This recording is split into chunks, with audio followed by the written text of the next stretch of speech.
বিধানসভাৰ নিৰ্বাচনে পঞ্চায়ত নিৰ্বাচন নহয়, ঠিক তেনেদৰে প্ৰাৰ্থীসকলক দেখিবলৈ পোৱা গৈছে। দিনৰ পৰা নিশালৈকে আচলতে ব্যাপক প্ৰচাৰ অভিযান চলিছে।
Dom subite mari babesa se que tan dusiras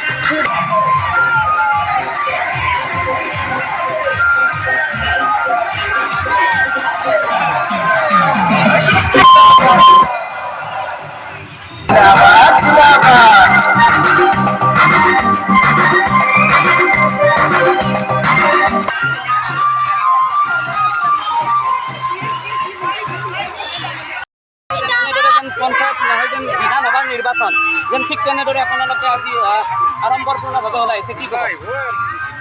এইটো আচলতে আমি বিধানসভা নিৰ্বাচনৰ লেখীয়াকৈ আমি প্ৰস্তুতিটো চলাইছোঁ। হয়, এইটো ৰাইজৰ বিপুল সঁহাৰিৰ বাবে সম্ভৱ। আপোনাৰ পৰিচয়টো জনাব প্ৰথমতে। মই শ্ৰী শুক্লেশ্বৰ দাস।